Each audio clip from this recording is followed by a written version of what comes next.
Allez, viens, on t'emmène à la rencontre de ceux qui changent le monde. Bienvenue, je m'appelle Sylvia Mikoun et vous écoutez Impact Positif. Le podcast qui vous parle de ces gens ordinaires qui font des choses extraordinaires. De ces gens qui veulent avoir un impact positif sur la société, ceux qui inspirent, ceux qui font, tout simplement. Depuis quelques années, 1 million de révolutions ont surgi. Du citoyen à l'entrepreneur en passant par le grand groupe ou encore l'étudiant, le frémissement se fait entendre partout. Bienvenue dans ce monde en transition où chacun, à son échelle, peut faire bouger les lignes. Ces actrices, ces acteurs, je les rencontre depuis des années. Je veux savoir qui ils sont, pourquoi ont-ils lancé leur projet, comment ont-ils eu l'idée et quelles sont les solutions qu'ils proposent et pour quels impacts. Quand je vois mes copains de Charlie Hebdo, je leur dis « Venez dans les écoles avec nous. Venez dans les écoles parce que ce n'est qu'en écoutant la parole des jeunes, parce qu'eux au moins, de temps en temps, ils parlent et ils disent même des horreurs, mais ils disent ce qu'ils pensent, qu'on va pouvoir progresser. Et je pense que dans liberté, égalité, fraternité, on oublie le mot fraternité. Mon lecteur, ma lectrice, c'est ma sœur, c'est mon frère. Et donc, même si je les asticote, même si j'ai des trucs qui vont les énerver, il faut qu'ils sachent qu'ils sont mes sœurs et mes frères. À partir de là, toutes les portes sont ouvertes.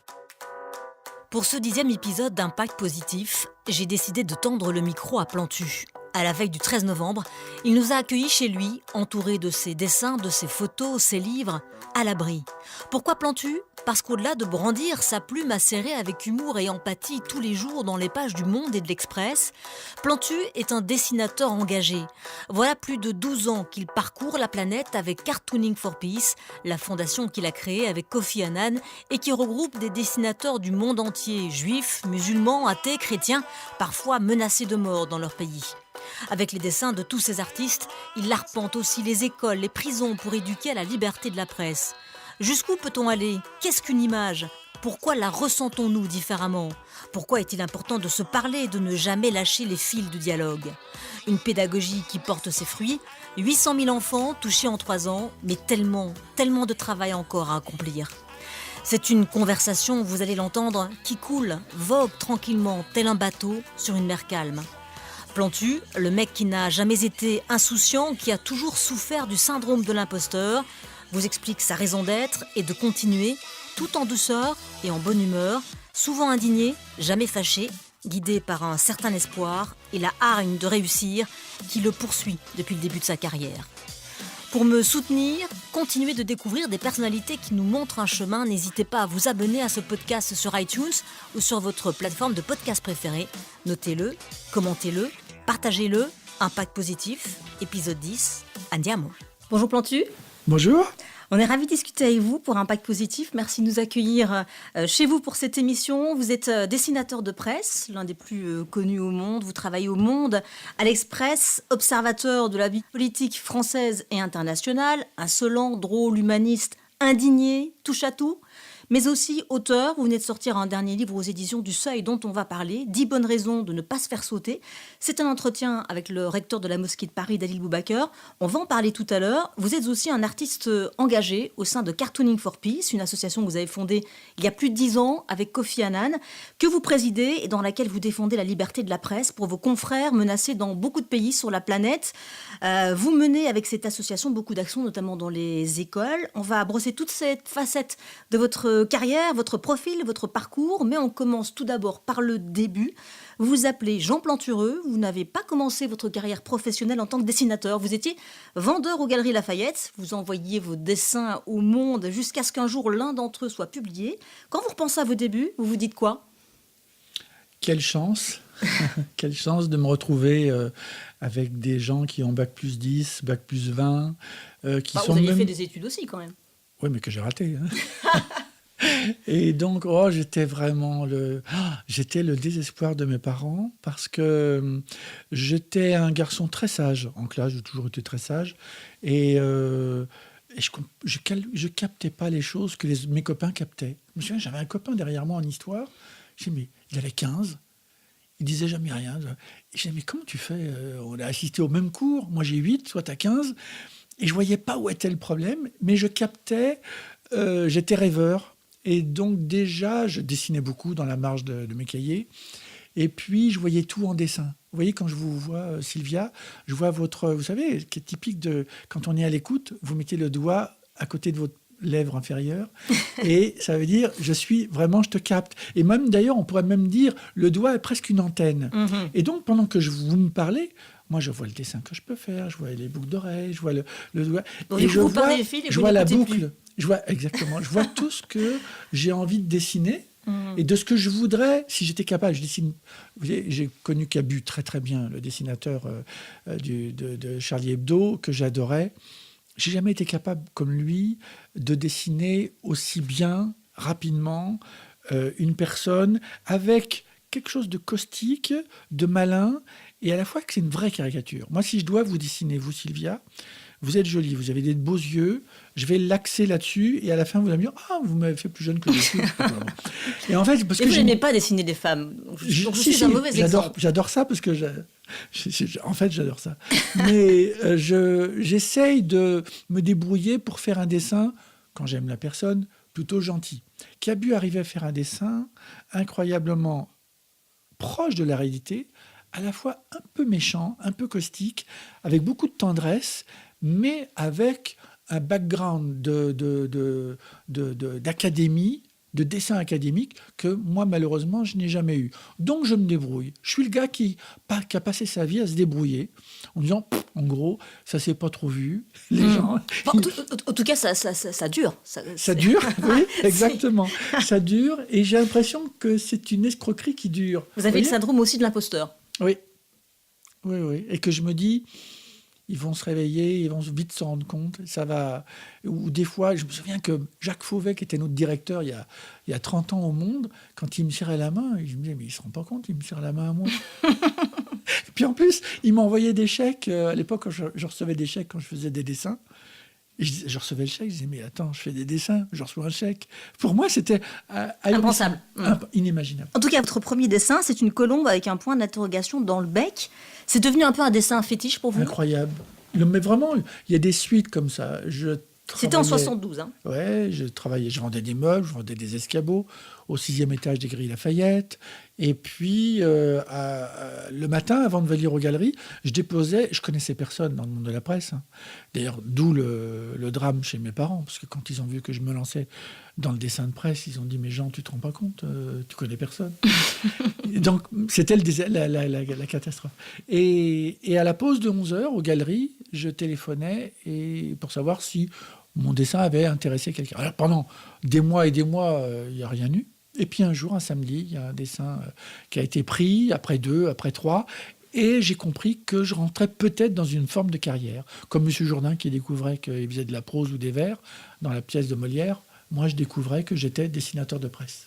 Et donc votre longévité, pour vous, est encore inexplicable à ce jour? Ouais, c'est le bon terme, inexplicable. Alors, Le Monde, en tout cas, c'est une histoire qui dure depuis 1972. Vous faites donc la une du Monde depuis 1985. Autant dire aussi que vous avez vu comment le métier a évolué. Votre carrière, elle prend un nouveau tour après l'affaire des caricatures de Mahomet par des dessinateurs danois. On se souvient des protestations, des appels au meurtre, des ambassades incendiées, des morts même au Pakistan. Vous créez en 2006, Cartooning for Peace, une association qui rassemble des caricaturistes du monde entier. Pour vous, il vous faut vous réunir et surtout éduquer au dessin de presse. Éduquer à la liberté d'opinion, éduquer à quoi sert une image, jusqu'où on peut aller, qu'est-ce que c'est que la ligne rouge, qu'est-ce que c'est que le respect, qu'est-ce que c'est que l'irrespect. L'autre jour, j'étais avec des petits jeunes d'une classe israélienne et une classe marocaine. Et il y avait François Hollande qui venait parler du rôle du dessinateur de presse. Alors je me suis dit, tiens, puisqu'il est là, je vais le dessiner. Et donc j'ai dessiné mon petit Hollande comme vous l'avez toujours fait. Je le fais, bien joufflu, tout ça. Et d'ailleurs, il trouve que j'exagère. Et dans l'assistance, on me l'a dit après, mais il y a des petits jeunes qui avaient 15-16 ans. Oh, mais l'irrespect, mais il dessine l'ancien président, mais il va où, là? Et il trouvait que c'était irrespectueux de faire un dessin bonhomme, comme ça, du gars un peu joufflu, avec les lunettes un peu Et justement, qu'est-ce que vous en pensez de ça? Vous vous dites, oui, qu'ils ont été éduqués à ne pas se moquer des autres, etc. Alors, c'est ça où c'est très intéressant. C'est là où il faut parler. Parce que ils vont à la fois dire que certaines choses sont irrespectueuses, et d'autres, ils vont dire « Ah oui, mais ça, on n'y touche pas, ça, il ne faut pas y toucher ». Mais ils vont pouvoir dire des mots, utiliser des mots sur les garçons, les filles, mais d'un irrespect total, mais ils ne se rendent pas compte des fois. Ou par exemple, il n'y a pas très longtemps, j'étais dans une école des Mureaux, et il y avait plein de jeunes, et ils ont fait, vous savez, ce qu'on appelle le chip. Vous savez ce que c'est que le chip ? Non. Alors le chip, quand vous allez dans certaines écoles, moi ça fait 10 ans que je vis avec le chip. Et moi, il y a 10 ans, je m'en foutais, j'entendais comme ça. Bon, m'en fous, moi. Apparemment, il y en a deux qui s'embrassent, ou, je sais pas, une réaction, ou faire le con. Moi, je me souviens qu'en classe, il y avait un copain qui faisait comme ça tout le temps. Bon, dès que le prof avait le dos tourné... Bon. Je me tourne peut-être vers David, qui est en train de s'occuper du son pour ce podcast. Vous saviez ce que c'était que le chip ? Non plus. Ok, ça va, je ne suis pas toute seule. Eh bien, le chip, pour certains enfants qui viennent, dont les parents, grands-parents viennent d'Afrique noire, eh bien, le chip, il y a un problème. Et quand la prof, par exemple, en France, donne 3 sur 20 à une... le gamin, il prend sa copie, certains gamins, il prend et il fait... Voilà. Qui veut dire, en gros, va te faire foutre. Une fois qu'on sait que ça veut dire va te faire foutre, et je suis gentil parce que ça veut dire même pire, eh ben, et quand je l'entends, je dis, oh là, très bien, les amis, on a parlé du respect, de l'irrespect. Alors, vous me dites pourquoi. Vous me dites juste pourquoi. Pourquoi le chip ? J'ai dit un truc qui vous a... Alors, du coup, il y a un grand silence. Mais on parle de ça. Et c'est passionnant de pouvoir aller jusqu'au bout de... Ou par exemple, il y a des gamins qui me disent « Ouais, mais alors, vous avez dit que vous ne vous permettiez pas tout, ça s'appelle l'autocensure. » Je dis « Oui, quand la vie privée d'une femme politique ou d'un homme politique, moi, j'y touche pas. Il y a des choses que je fais pas. Et toi, il y a des choses que tu fais pas. Oh, non, moi, je fais tout. Tout ce que je veux, je le fais. » Mais c'est difficile, effectivement, de vous justifier quelque part ou d'expliquer votre métier. Mais Parce que vous dites, normal. Mon métier, c'est l'art du dérapage contrôlé. Oui. Est-ce que vous avez peur du dérapage tout court ? Tout le temps. Tout le temps. Et c'est une époque où, aujourd'hui, quand je fais un dessin, c'est une chose que je vous aurais pas dite il y a 5 ans. Un seul dessin, je peux être rayé de la planète en 2 secondes. Pourquoi ? Parce que je me rends bien compte quand je mets mes dessins sur Facebook. Des fois, je prends la défense de Palestiniens qui reçoivent des bombes. Alors évidemment, je me fais traiter d'antisémite. Vous critiquez l'armée israélienne. D'ailleurs, vous n'auriez pas fait ça quand il y a un attentat à Jérusalem contre un bus avec des petits Israéliens qui sont assassinés. Il n'y a qu'à regarder mon Facebook. Il y a tout. Il y a tout. Il y a tout. Et ils ne l'ont pas regardé. C'est-à-dire qu'ils ont une mémoire de poisson rouge. Ce qui fait qu'en une seule journée, je peux faire un dessin et basculer dans le rejet total, et je peux être viré des cadres. Moi, je me souviens qu'une fois, parce que je l'entends beaucoup dans les écoles, il y a des enfants qui disent « Ouais, mais alors on peut vous voulez dire par là qu'il y a des dessinateurs danois, ils ont humilié le prophète, et par contre, Dieudonné, lui, il n'a pas le droit de s'exprimer, donc ça veut dire qu'on peut enculer mon prophète, mais par contre, faire de l'humour sur la Shoah, on ne peut pas. » Eh bien, ce double discours, le 2 poids 2 mesures, je l'entends tout le temps. Oui. Et quand, d'ailleurs, j'étais pas forcément d'accord avec certaines choses dites par Dieudonné, mais que j'ai simplement dit la phrase « je suis contre son interdiction », mais j'ai failli mourir. C'est ahurissant. Ce que je me suis ramassé comme injure. Et c'est pas normal, aujourd'hui, qu'un citoyen qui s'exprime puisse être amené à recevoir pendant 15 jours des injures répétées, des injures répétées, des injures répétées, des insultes, des menaces. Je veux dire, c'est ahurissant. Enfin, j'irais jusqu'à dire que vous avez presque aussi l'habitude quelque part, non ? Il y a d'autres dessins qui vous ont valu des injures, des flopées de mails. Bien sûr. Quand je fais des dessins le pape, par exemple, le pape. Contre le pape, bien sûr. Mais j'ai même là, allant même plus loin. Moi, j'ai même eu des procès. Et pour le pape, j'ai eu un procès que j'ai finalement été relaxé. Mais c'est normal. La justice, elle est faite. Quand je reçois l'huissier ici, chez moi, Et bonjour monsieur, papier bleu, procès. C'est pas la bonne nouvelle, mais je veux dire, c'est normal. Je veux dire, je ne suis pas au-dessus des lois. Je suis un citoyen. Votre personne n'est pas sacrée. Ouvrez cette porte. Mais je me dis, c'est normal. Et puis j'ai passé 2 ans à me défendre avec mes avocats qui m'ont très bien défendu. À la fin, je suis relaxé. Et ça, c'est normal.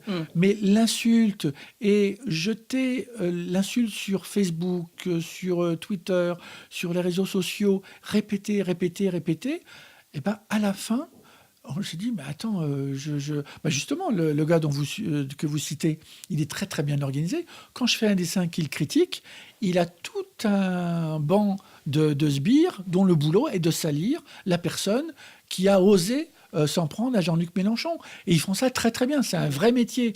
Et d'ailleurs, j'ai une copine vénézuélienne, alors, je fais le rapprochement parce que c'est le Venezuela.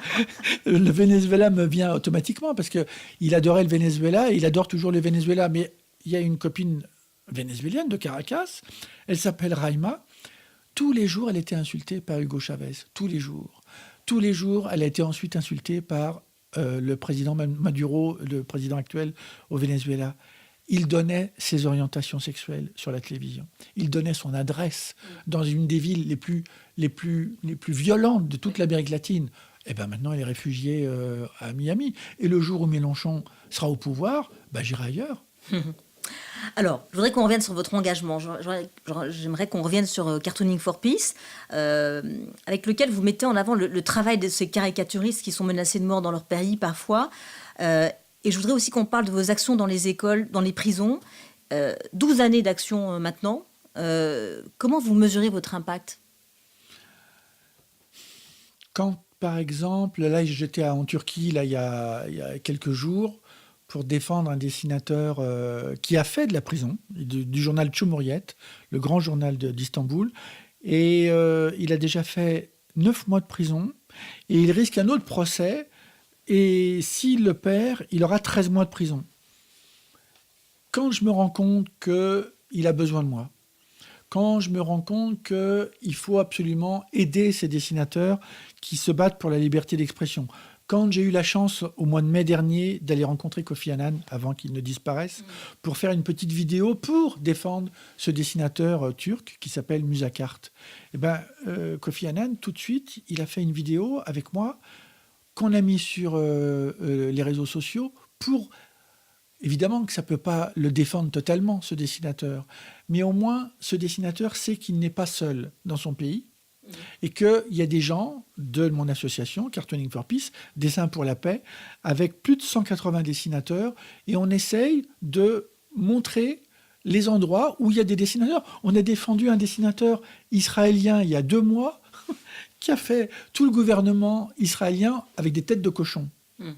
Alors, je vous le dis tout de suite, moi, je ne me permettrai pas de faire un truc comme ça. Lui, il l'a fait, il a été viré de son journal, le Jerusalem Report, et puis, il a été même traité d'antisémite alors qu'il est juif. Il est israélien, il est juif. Et donc, on le défend aussi. Voilà, on défend tous ces dessinateurs qui se battent pour quelque chose qui s'appelle, un truc très simple, ça s'appelle une opinion. Et d'ailleurs, ce ne sont pas des fois des opinions. Il y a des fois, je connais un dessinateur qui s'appelle Zlatkovski. Lui, quand je le vois à Moscou, il me dit « Mais qu'est-ce que c'est que ce truc-là ? Vous faites à Paris, là, vous accueillez n'importe qui, tous les migrants, vous êtes fous ?» il est avec nous aussi. On n'est pas d'accord avec lui, mais on le défend aussi parce qu'il a des ennuis avec le clan Poutine. Dans les écoles aussi, là, les ateliers se sont un peu accélérés aussi depuis 2015 et depuis les événements qu'on a connus en France. Vous avez touché depuis 3 ans 800 000 enfants. C'est incroyable. Là, pareil, qu'est-ce que vous vous dites ? J'ai fait quelque chose, il y a quelque chose qui est resté, oui. Ou vous vous dites il y a du boulot, il ne faut pas s'arrêter, il faut continuer, il faut amplifier. Qu'est-ce que vous vous dites ? Et je dis qu'on a 2 petits sauts à Cartooning for Peace, Dessin pour la paix, et qu'il y a un tsunami d'islamophobie, il y a un tsunami d'antisémitisme, et on a 2 petits sauts pour écoper. Et donc, je me dis, on ne sert pas à grand-chose, mais au moins, on va faire ça. Voilà, c'est ça qu'on se dit. Pour le moment, je dirais que le pays n'est pas mûr. On vient de découvrir, alors là, ça me fait marrer, on vient de découvrir qu'il y avait une montée de l'antisémitisme en France. Oh, sans blague. Alors qu'il y a encore 2 mois, on nous a dit le contraire. Hein. On nous a vendu le contraire. Donc c'est l'ampleur qui peut surprendre. Attends, l'autre jour, j'étais dans le sud de la France. Un endroit pas facile, hein, je peux vous dire. Les filles, quand elles vont aux toilettes, elles ont un code, mais ça suffit pas. Il faut qu'elles y aillent à 4, parce que sinon, il y a des problèmes. Bon. Et il y a un gamin, il lève le doigt, il voulait me poser une question. Non, pas lui, c'est le feuge. Je dis, c'est le feuge, c'est le... Non, mais c'est presque à se tordre de rire, tellement c'est affreux. Et à la fin, je discute avec les profs, je dis, mais pourquoi, qu'est-ce qu'il a, ce juif? Non, il n'est pas juif, il l'aime pas, donc il l'appelle le feuge. Je me dis, oh putain, où je suis. Donc il y a du boulot. Il y a du boulot, et justement, vous dites que vous essayez d'axer la réflexion de Cartooning for Peace sur le ressenti. Oui, parce que le ressenti, c'est un nouveau capteur qu'on traite beaucoup à Cartooning for Peace. Quand vous faites un dessin, pour une raison X, évidemment, le dessin, il est un peu vachard, il dérange, il décoiffe, il énerve, voilà. Mais il y a un moment, si les gens se sentent à tort, je pense aux dessinateurs danois, il y a 1 milliard de musulmans qui se sont sentis, ils se sont trompés, mais ils ont pensé que les Danois voulaient les humilier. Ils se trompent. Moi, à chaque fois, je vais dans le monde musulman, je vais au Proche-Orient, je vais dans le Maghreb, je suis allé aux Philippines, là où il y avait des musulmans. Bon, je leur dis, mais non, ils n'ont pas voulu... Ils faisaient une blague, ils font des blagues. Ils font des dessins rigolos qui font des blagues. Ah oui, mais non, mais... Même encore, il n'y a pas longtemps, il y a un dessin de Charlie Hebdo sur le 6e pilier de l'islam, sur Tariq Ramadan. Moi, je le trouve très drôle. Et je connais un gars qui est musulman, il me dit non, il ne faut pas rigoler avec ça. Puis je dis, mais déconne pas, c'est une blague. C'est Tariq Ramadan, le 6e pilier, en forme de bite. Bon, c'est une blague. Oh, c'est une blague. Et le gars, il le vit mal. Alors je me dis, bon, alors ça veut dire qu'il faut qu'on réfléchisse à qu'est-ce que c'est que le ressenti. Quand j'étais à Moscou, il y a un truc incroyable qui s'appelle, j'ai testé il y a 1 an, un spectacle sur glace, comme Holiday on Ice, mais c'est des déportés qui évoluent sur la glace, habillés en déportés avec l'étoile juive.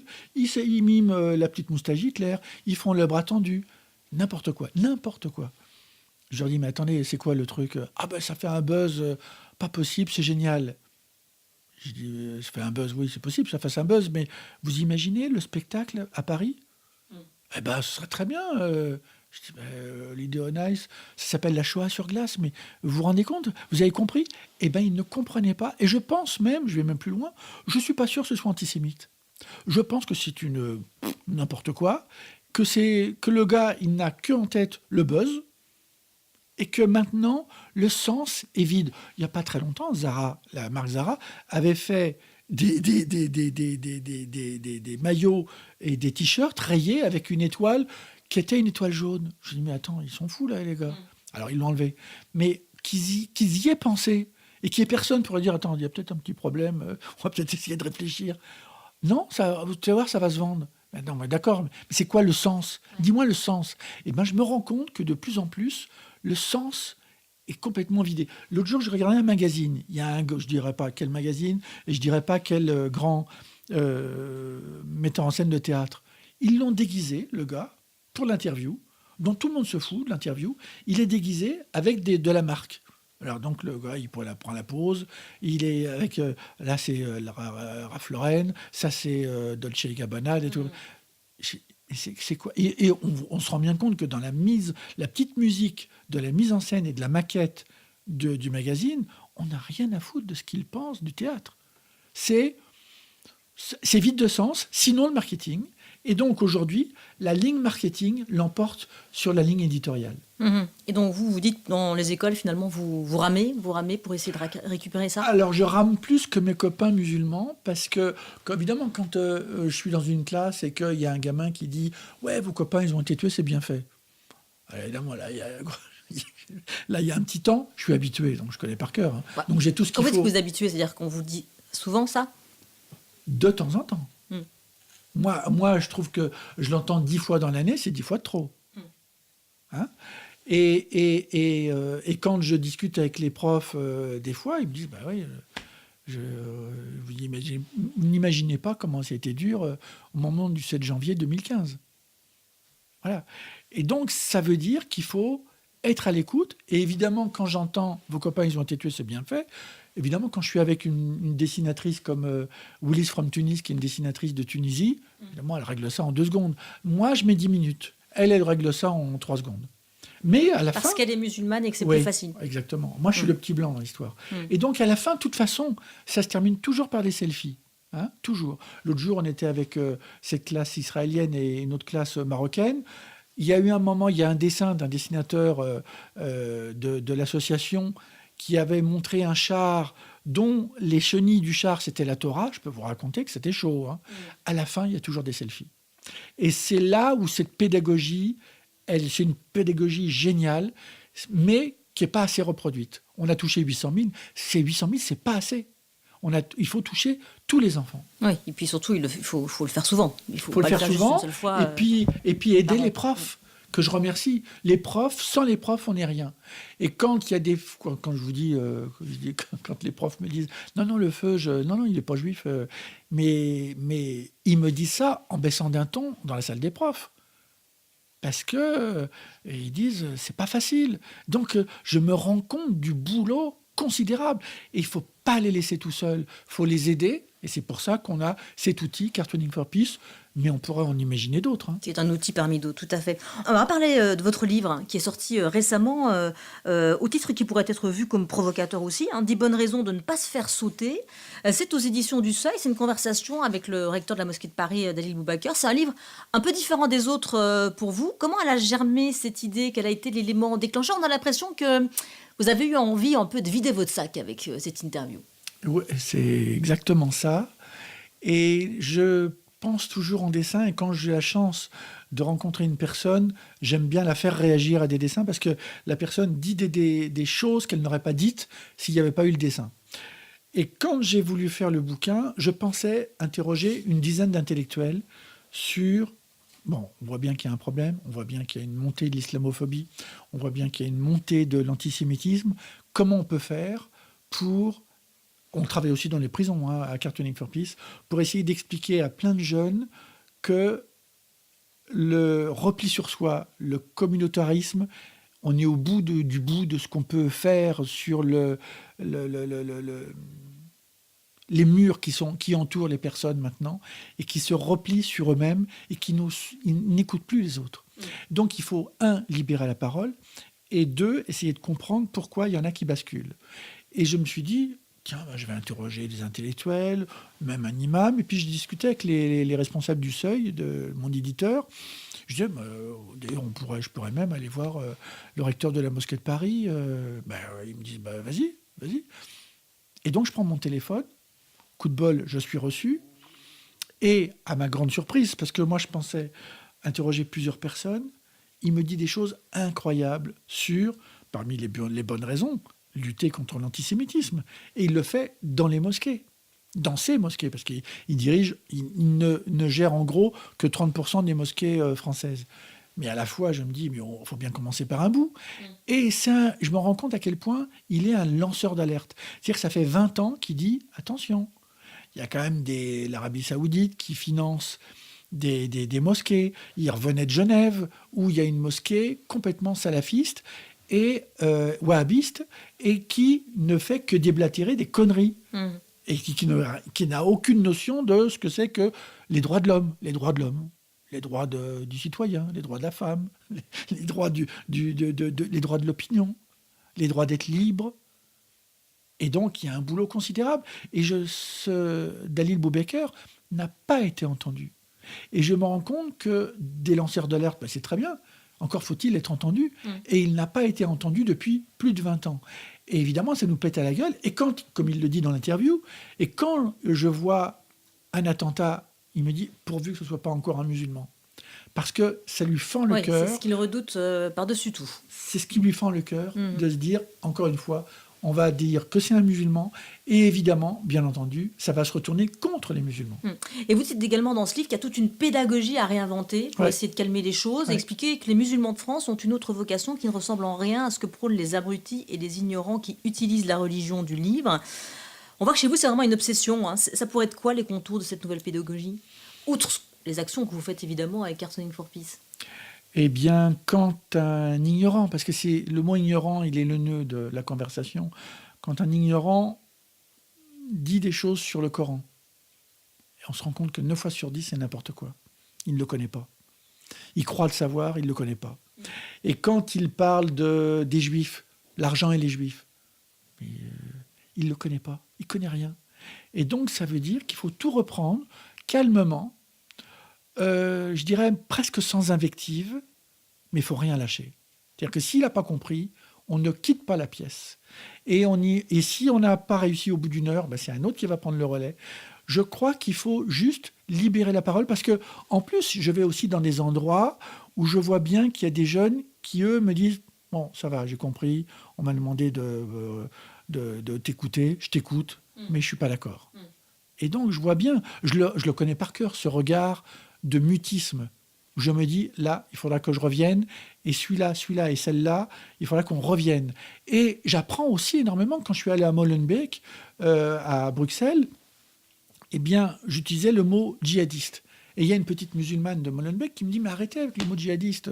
Le djihad, c'est, dans le Coran, c'est le combat contre moi-même. Le premier djihad, c'est contre le combat contre moi-même. Oui, c'est un terme qui a été complètement galvaudé par l'actualité. Exactement. Je lui dis, alors qu'est-ce qu'il faut dire ? Elle me dit, il faut dire terroriste. Oui. C'est pour dire à quel point je suis dessinateur. J'ai raté mes études. Je baigne dans un milieu, je dirais, intellectuel et culturel. Et en fait, grâce à ce métier-là, je pose des questions avec mes dessins à ce recteur et j'apprends encore 1000 choses.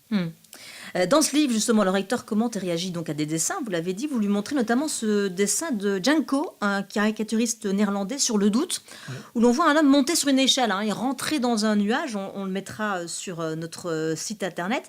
Il y a un autre personnage en bas de l'échelle qui lui demande « Et alors ?» Et qu'est-ce qu'il vous répond, Dalil Walker ? Il a bien aimé ce dessin ? Il a rigolé. Il a rigolé en voyant le dessin, parce qu'il a dépassé tout ça. C'est un croyant. Il se définit lui-même comme je ne suis pas un musulman modéré, mais je suis tout simplement un musulman qui aime sa religion sans modération. Et il le vit, il vit sa croyance. Moi, je ne suis pas croyant, je l'écoute. Et à la fois, je me dis, mais c'est intéressant. Il va jusqu'au bout de sa réflexion philosophique, je dirais. Et là, qu'est-ce qu'il me cite ? Il me cite Montaigne, il me cite les grands philosophes, il me cite Pascal, il me cite Descartes. Et il me dit même cette chose incroyable que, d'ailleurs, Dieu, il le respecte, c'est proche de la lumière pour lui. Et à la fois, il ne sait pas si c'est un carré, un cercle ou un cube. Moi, ça me plaît, moi. Moi, ça me plaît. Et donc, je me dis que ce dessinateur que j'ai appelé, le dessinateur hollandais, Janko, je lui dis, puis tu sais, j'arrête pas de poser des questions grâce à ton dessin. Et j'ai posé la question à Kofi Annan, j'ai posé la question au recteur de la mosquée de Paris, et ils me disent des choses incroyables sur le doute. C'est incroyable, le doute. D'ailleurs, j'en profite pour dire, il n'y a pas très longtemps, on a fait une rencontre à Blois, pour les rendez-vous de l'histoire à Blois, et il y a une fondation du doute, un musée du doute, et c'est très intéressant parce qu'on y apprend beaucoup de choses, parce qu'on n'arrête pas de regarder des infos, d'écouter les infos, et on apprend beaucoup de choses sur les convictions des gens qui sont convaincus. Mais moi, j'aimerais qu'on parle des gens qui doutent aussi. En tout cas, on va revenir au titre de ce livre, et à ces 10 bonnes raisons de ne pas se faire sauter. C'est-à-dire, c'est le recteur qui les donne, si on ne devait n'en retenir qu'une. Aller dans les écoles, laisser parler les enfants, ne rien lâcher sur même leur dérapage, les laisser déraper, c'est pas grave. Moi, je préfère entendre des bêtises que d'entendre des balles sifflées. Et aller jusqu'au bout, vider leur sac. Tu penses ça de telle ethnie, tu penses ça de telle frange de la population ? Bon, vas-y, va jusqu'au bout. Je t'écoute. Et à la fin, continuer cette conversation avec respect et avec empathie. Vous savez qu'à Trappes, il y a des écoles qui enseignent l'empathie avec les petits. Eh ben, moi, je trouve... Ce sont les soft skills qui reviennent c'est à la mode. formidable. Apprendre, il pense... l'autre qui est là-bas, là, on n'est pas forcément d'accord, mais a priori, j'ai envie un peu de l'aimer. Et cette main tendue, c'est ce qu'on doit reconstruire. Déjà, commencer par la main tendue, c'est déjà pas mal. Et le fait que ce recteur de la mosquée ait envie de lutter contre l'antisémitisme dans les mosquées, je trouve que ça a de la gueule. Vous, dans le cadre de vos actions pédagogiques, est-ce que vous parlez aux autorités, à des hommes politiques, à des personnalités en fonction qui pourraient peut-être écouter ce que vous avez à leur dire justement, profiter de l'impact que vous avez déjà eu? J'avais vu le ministre de l'Éducation il n'y a pas longtemps, et c'était quelques jours après que j'ai fait un dessin pour montrer qu'il y avait des profs qui ramaient, parce que quand on a des expositions Cartooning for Peace, et que sur le Proche-Orient, par exemple, on y mélange des dessinateurs israéliens et palestiniens, et que quand il y a une étoile juive sur un des dessins, même si c'est un dessin œcuménique, palestinien, israélien, mais il y a l'étoile de David, il y a des endroits, il y a des écoles où les profs me disent « Non, on va pas le... les 11 kakémonos de Cartooning for Peace, oui, mais peut-être pas celui-là. » Et donc, j'ai simplement raconté ça dans un dessin.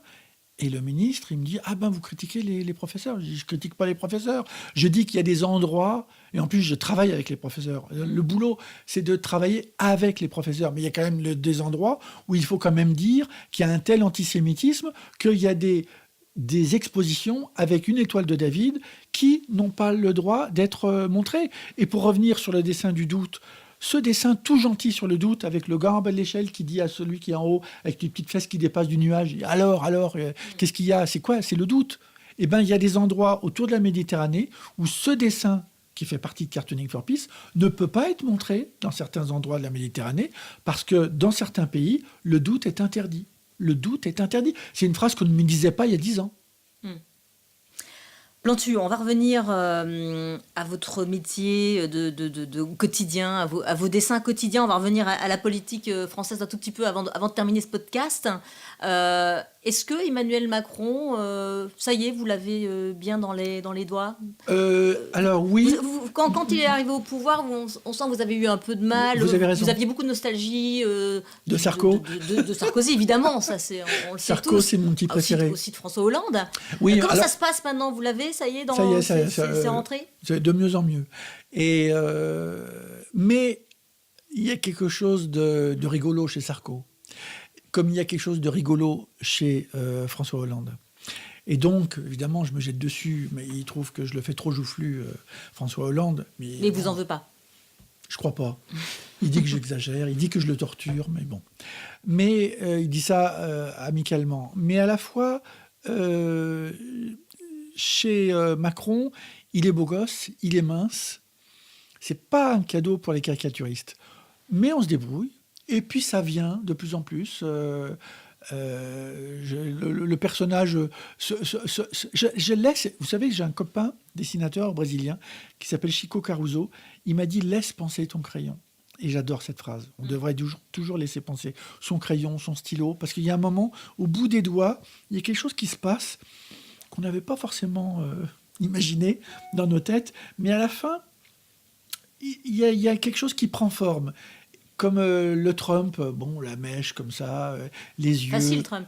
Il est presque trop facile. Quand c'est trop facile, ça veut dire quand c'est bon pour la caricature, c'est pas bon pour la démocratie.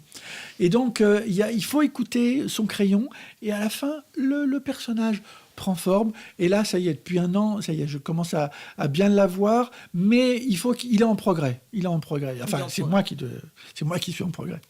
Alors, Plantu, je termine toujours ce podcast avec cette interview dans l'interview. C'est l'interview Déclic, et c'est parti.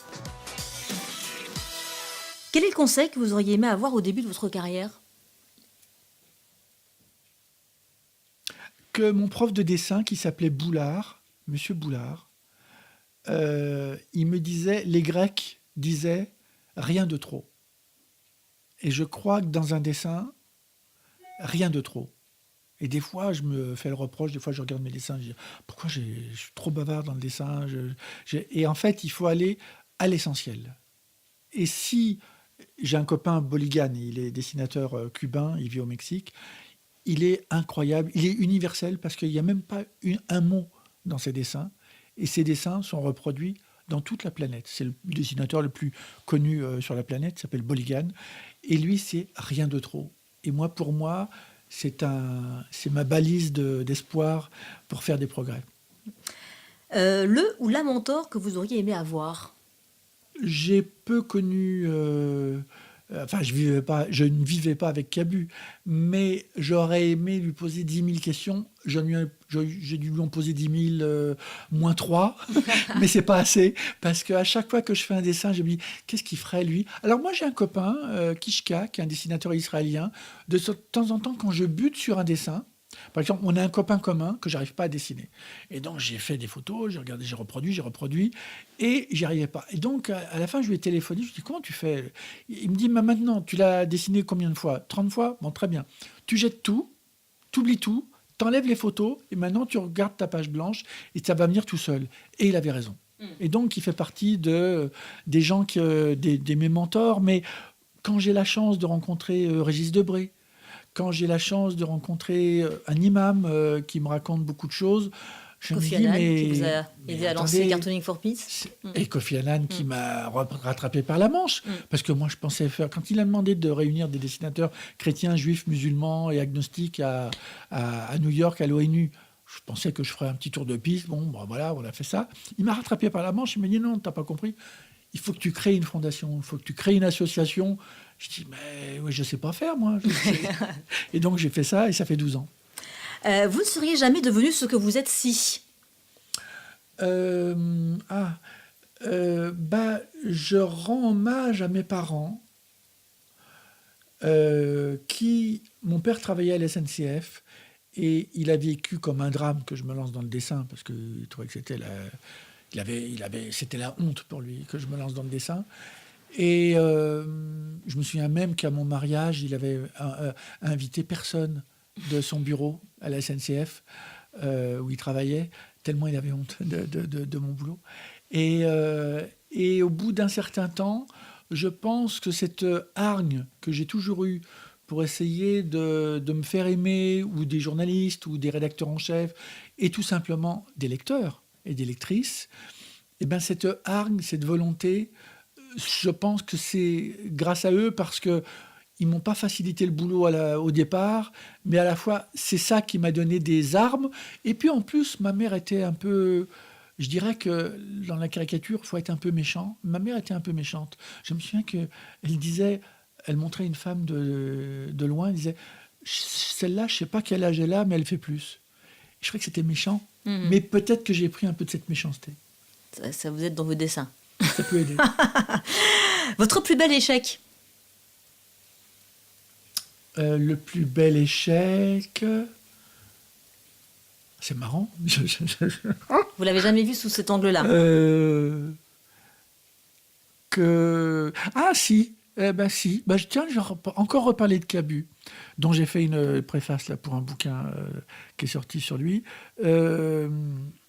C'est que je me suis... Et là, je parle devant David Führer, qui me connaît bien, parce qu'il me connaît par cœur, et il sait que je suis mort de trouille quand je vais à une interview, quand je vais à la télé, que je pense que la connexion, les dessins, ça ne va pas marcher. Voilà. Il y a 1000 questions que je me pose. Et j'ai travaillé pendant 10 ans avec Michel Pollack, et donc Cabu, Lou, Ciné, qui étaient mes 3 copains dessinateurs. Et quand Michel Pollack me disait « Est-ce qu'on peut compter sur toi samedi prochain pour droit de réponse ?» Moi, j'étais content, je raccrochais le téléphone, et le drame commençait pour moi, parce que j'étais mort de trouille jusqu'au samedi. Et donc, je passais 4 jours à être mort de trouille avec une boule au ventre. Et même le samedi, quand j'allais à droit de réponse, normalement, c'était 22h30. J'y allais à 14h. Pour vérifier les ordinateurs, il y avait un appareil qui s'appelait le vidéographe, qui n'avait pas de mémoire. C'est-à-dire que quand je faisais un dessin en direct, il n'y avait pas de mémoire. Qui fait que quand la personne recevait un sanglier dans la gueule ou qu'il était interrompu, on changeait de conversation. Donc mon dessin était mort. Je faisais mon dessin en régie, et donc il était mort.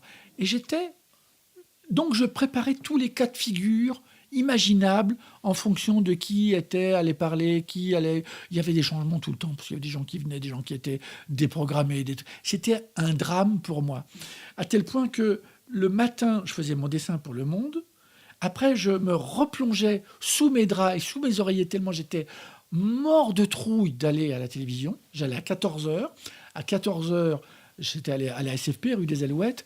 Je rencontrais des gens qui, évidemment, n'avaient évidemment pas préparé mon vidéographe, donc il était souvent en panne. Donc j'arrivais, il y avait un gars, en général bourré, qui venait avec un tournevis, qui venait réparer le vidéographe. Le gars était bourré, il n'arrivait pas à le réparer. Le gars, il était inattaquable parce qu'il était syndiqué, je ne sais pas pourquoi. Une catastrophe jusqu'à 22 heures. J'entendais le générique. On commençait. Il était toujours avec son tournevis et son Picrate ou son Ricard 53 degrés. Et il réapparaît comme il pouvait l'appareil. Ça marchait comme ça marchait. Et moi, quand je voyais Cabu arriver, quand il prenait le boulot... Alors que moi, ça faisait 4 jours que j'avais travaillé. Lui, il arrivait au moment du générique. Hein. C'est quoi le sujet aujourd'hui? Oh putain! Et moi, je me dis, mais quelle chance d'avoir cette insouciance. Et j'en ai beaucoup parlé avec Wolinski, évidemment, qui nous a quittés aussi. Je pense que ces dessinateurs, Cabu ou Wolinski, ou Tinius, pour moi, c'est l'époque de l'insouciance. Et moi, j'ai jamais été insouciant. Ça va mieux aujourd'hui? Non, c'est pire. C'est un drame. Parce qu'au début, quand je montrais mes dessins au journal, je disais bonjour à tout le monde, personne ne répondait. Au Monde, ça c'est le grand truc, le grand silence au journal Le Monde. Personne ne répond. D'accord. Même encore aujourd'hui, je prends l'ascenseur, ils sont 15 dans l'ascenseur, il y en a 3 qui répondent. Bon, c'est pas grave. Et donc, personne ne répondait. J'étais qu'une pâle merde. Et je me disais, mais ça se trouve un jour... ça va peut-être aller un petit peu mieux quand même, avec la patine de l'âge, tout ça. Et alors c'est vrai que je me rends bien compte que les gens à l'extérieur, ils ont l'impression de me mettre sur un piédestal. Ils savent pas à quel point c'est pas gagné à l'intérieur. Mais Ils vous font confiance quand même depuis 85. Oui, mais non. Parce que en fait, là où je suis encore moins sûr de moi, c'est que avant j'avais tout approuvé. Maintenant, on peut dire que j'ai prouvé beaucoup de choses, mais donc maintenant, je suis abîmé par l'idée que peut-être je vais décevoir une lectrice ou un lecteur qui ont aimé mon dessin il y a 3 mois, ou il y a 3 ans, ou il y a 10 ans, et donc ils m'aiment plus. Donc ça veut dire qu'il faut que je lui reprouve qu'il faut qu'il m'aime. Et donc quand il y a une petite jeune qui arrive, mon père vous adore. Mais moi je m'en fous que ton père il m'adore, je veux que tu m'aimes aussi. Plantu, on continue dans cette interview Déclic. Un conseil que vous donnez tout le temps?